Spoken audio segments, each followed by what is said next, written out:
Yes, and fuck. I'll keep that in. I fucked up. I was going to say, this is Matt. Welcome back. Like I did before with Memoirs of Invisible Man, just a little sort of review shout out for John Carpenter's film that he did after In the Mouth of Madness, the remake of Village of the Damned, which for most people, when they compare the John Carpenter filmography, it's hated or it's a letdown. And I gotta be honest, it's one of those films that the more I think about it, I would like to own the DVD. If it got a DVD.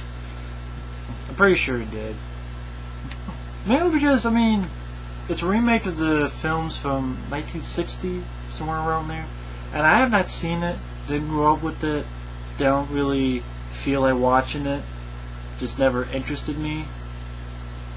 But I do remember this film because it stars Christopher Reeve. This was the last film he did before he unfortunately got paralyzed. Kirstie Alley. Linda Kozlowski, I forgot that she was in it, from Crocodile Dundee. 1, 2, and 3, she's in this. Mark Hamill as a priest. I think Michael Pere's even in this film, I believe. And Village of the Damned is one night in a small town, one day I should say, and the whole town, everybody blacks out, fall unconscious. And then about, 10 women, they become pregnant. And they don't know how, they don't know what, some life form, something. And I think they try to explain it. And they give birth to these kids. And of course they're all little and they all have a very white hair. And they have these powers. They can look and make you do whatever they want. Make things explode. I mean, they do a bunch of other stuff. And they sort of say that we're another species, that we're better than you, and the people have to figure out what to do next. And you have Kirstie Alley, she's with the government. You have the government become involved, military involved, and things go haywire. The film's a little bit gorier than the original. I can only imagine. I mean, remember one guy he's a janitor, and he just controlled, steps on the ladder, puts the sharp end of the broom, falls down to a car, and the pole goes right through the guy. I think one guy he blacks out and he's driving, smashes into something that explodes.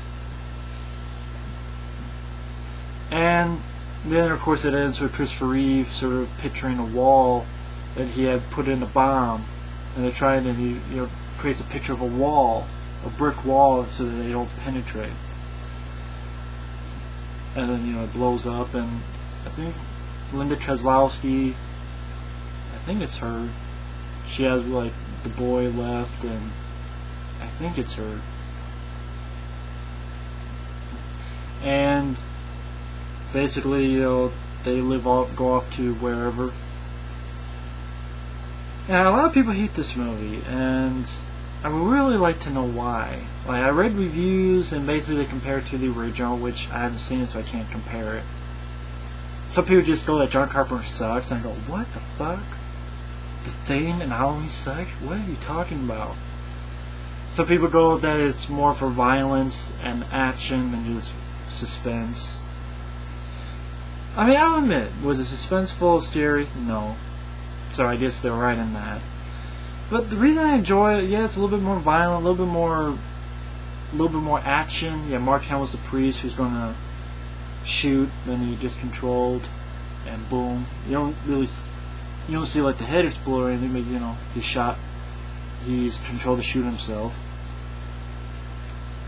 But I enjoyed the cast. I think a big reason is because it was nice to see, Christopher Reeve. I think he gave a solid performance. And again, this was before his tragic accident. And it was great to see Christopher Reeve. Someone actually uploaded the whole film on YouTube, so you could go check that out if you want. Just type in Village of the Damned, 1995, and someone put it up on YouTube. But it was great to see. I mean, Linda Kozlowski, it's nice to see her in a film other than Crocodile Dundee, which I love those films. It's just I see her in a different film. The only problem I have with Kirstie Alley, I mean, I don't mind Kirstie Alley films. She just seemed, she wasn't terrible. She sometimes just seemed out of place at times. Like, I don't know how to call it. Just Kirstie Alley, I wasn't 100% sold on her performance. And I will admit, you know, you look at, if you haven't seen the original, which I haven't, you look at the little kids with the white hair, you go, what the fuck? This is a weird look, you know. Why do they look like that? But you just go with it, but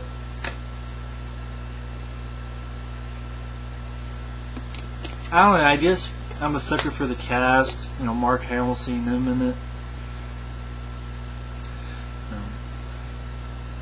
Special effects, I think Industrial Light and Magic also did effects for this film, not only for In the Mouth of Madness, but for this film. I think he had effects by Canby, maybe. Don't hold me to that. I know ILM did some visual effects, probably mostly with the eyes. But I don't know. I mean, I like the score. Do do do do do do do. Ba ba ba ba ba ba ba ba ba ba ba. I'm doing a horrible job, but I thought it was another decent, well, more than decent John Carpenter score, and I really don't find this a horrible film as everybody said it is. I mean, maybe because, you know, I go into it and I'm like, man, a lot of people hated it. I like Christopher Reeve, I like Linda Kozlowski and Mark Hamill. Had a little bit of violence, a little bit of action, and you know, it's a decent enough idea. Yes, it's a remake, but it's a remake of a film that was, you know, 30-some years old, which actually some people go, well, if the film was made in the 80s, that'd be 30 years old, so yeah. But I mean, since I didn't see the original, I guess I didn't mind it either, but maybe it's a generation thing, I don't know. But Village of the Damned, the 1995 film, it's not a John Carpenter film that I watch over and over again, but I wouldn't mind to get the DVD sometime. If they do have that, I'm sure they do, but if they don't, shit. But that's Village of the Damned 1995. I know this is shorter than the average review, but, you know, sometimes that's how they are. But stay tuned, because next time I'm going to talk about the John Carpenter film Vampires. Kick-ass movie. Jack Crow is the shit.